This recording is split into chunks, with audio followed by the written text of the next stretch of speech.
must be some way of using.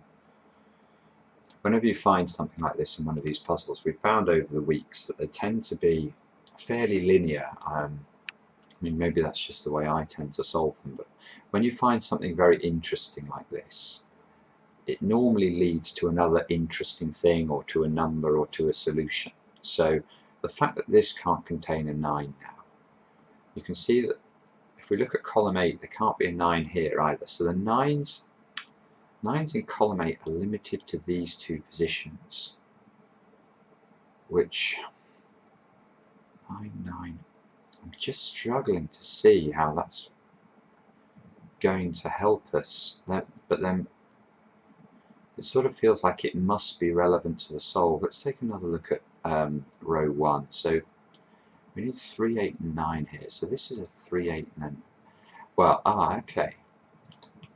So this is 3, 8 and 9 on the face of it, but for this work we've just done. So this now is a 3 or an 8. So I'm wondering now whether or not, if there's a way of eliminating one of these numbers, then perhaps we can make progress a different way. So let's take a look at column 7 now. So we need 1, 3, 5, 8 and 9. 1, 5, 9 here. Well, 3, maybe that can't be a 9 anymore. 5, this has got to be an 8 or a 9.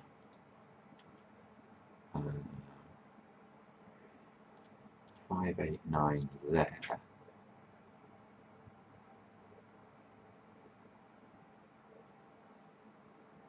Is this 1, 8? 1, 3, aha.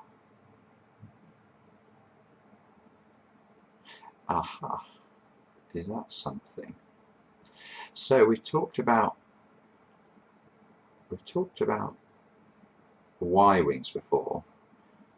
Now I'm wondering if there's a version of this we can do using quadruples instead of triples. You can see now we have a bent quadruple in, I'll do the highlighting afterwards, this cell, this cell, this cell and this cell.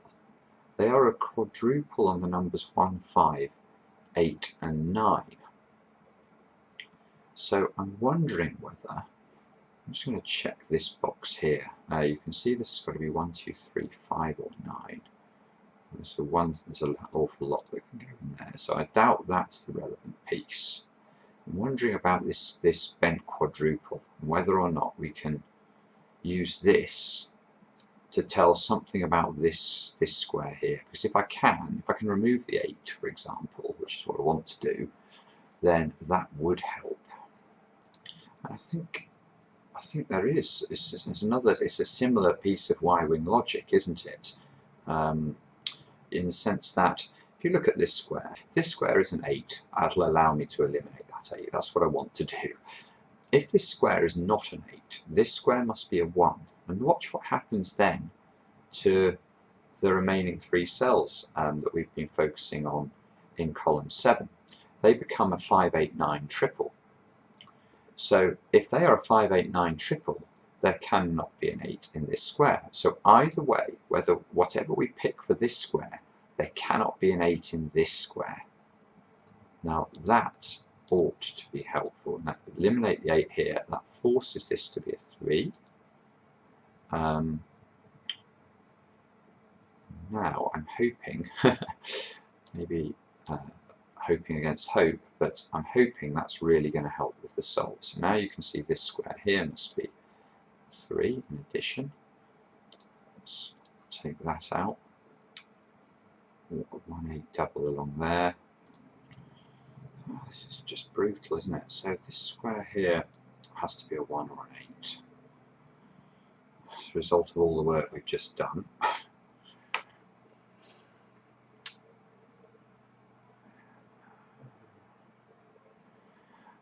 Okay, let's have a look at. Ooh. Okay, we need to have a look at the arrangement of 8s in the grid, maybe. Let's have a look at them. So you can see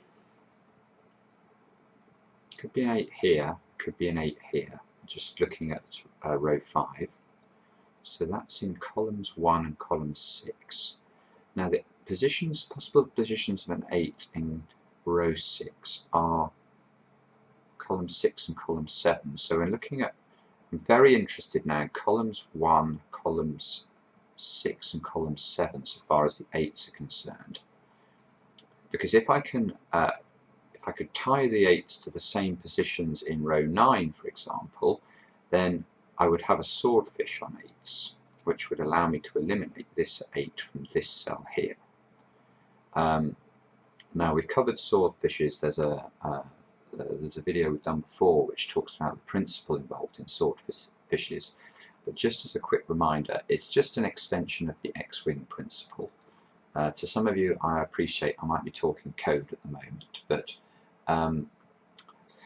if we have a look at row 9 in this, oh lovely, okay, so yeah, if we look at row 9, the 8s can go in this position, and this position, so 3 positions.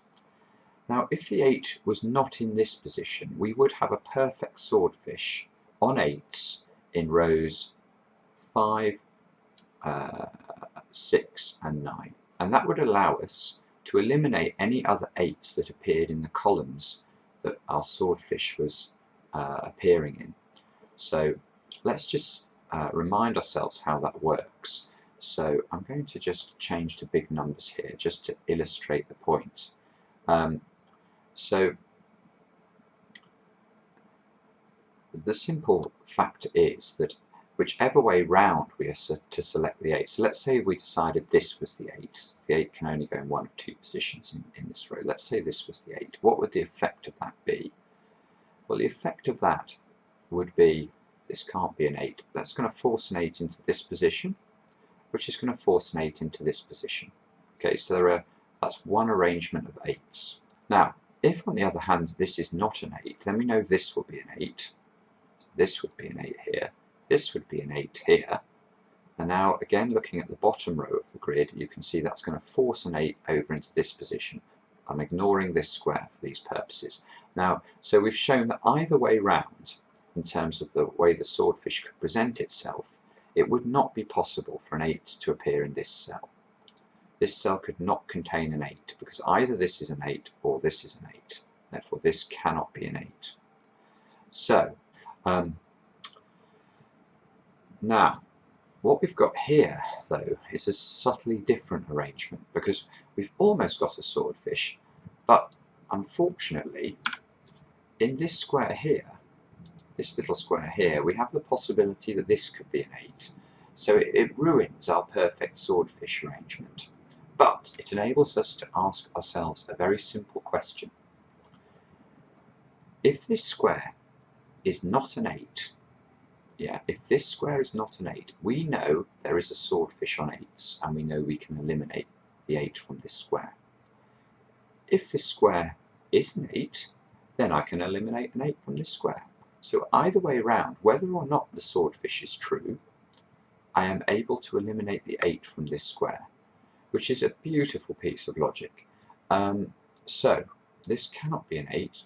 We can place a 1 therefore in this square, and we can place an 8 in this square.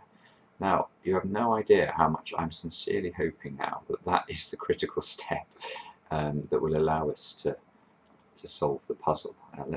It does look like that is helping, doesn't it? It looks like I'm suddenly able to put in a flurry of numbers, which certainly has not been the case for the last considerable period with this puzzle. So we can remove this 1 here. You can see we've got 5 and 9 now into these 2 positions, which should allow us, I think, to say that this is for sure an 8.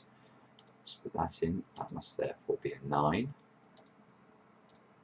And remove that. What have we got along here then? Got the numbers 3 and 8 into these 2 positions.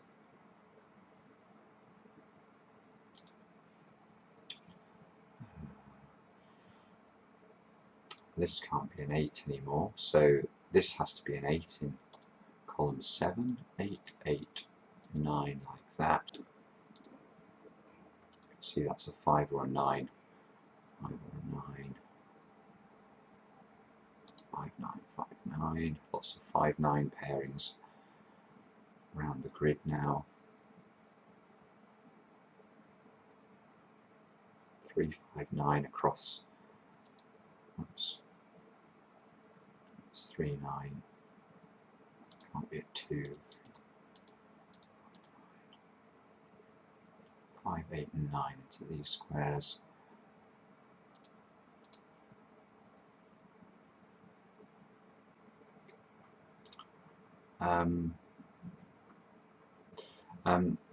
So if we look at what's going on in this square, and this square, we've got the numbers 3, 5, and 9 as the possibles. But this square here sees all three of those squares. So can this square be a 9? That's the simple question. You can see the immediate effect of that would be to remove the 9 from all these three positions. And we'd end up with this configuration. And you can see that these three squares are no longer have enough candidates for them if this was to be a 9. I mean, this would be a 5, this would be a 3, and then this square could not be filled. So we know this is not going to be a 9, just by that straightforward logic there. Now that does give us a 5, 8 double down here, and will allow us to place another number. 9, 5, 5, 9. 9, 5. This must be a 5. This is an 8. This is a 5, and there we are. So even at the very end there, it still didn't just roll over, did it? What an extraordinary puzzle this was. I mean, and fair play to the Daily Telegraph for publishing puzzles like this. Now, a couple of points. Firstly, I'm sure if you put this in a solver, you would find better ways and more efficient ways of solving this, and perhaps that is why you know, this puzzle is published. There may be something simple I've missed. It could be as simple as just a hidden single that I didn't see. But the thing I do like about these puzzles, and assuming I have solved it in any sort of semi-efficient way, I think it does behove us to say that there was quite a lovely logical flow to the puzzle. Every time we discovered something difficult that allowed us to make an elimination, we were then able to sort of focus on how that might take us forward by concentrating on the cells that were affected. And that's definitely a good tip for your Sudoku solving.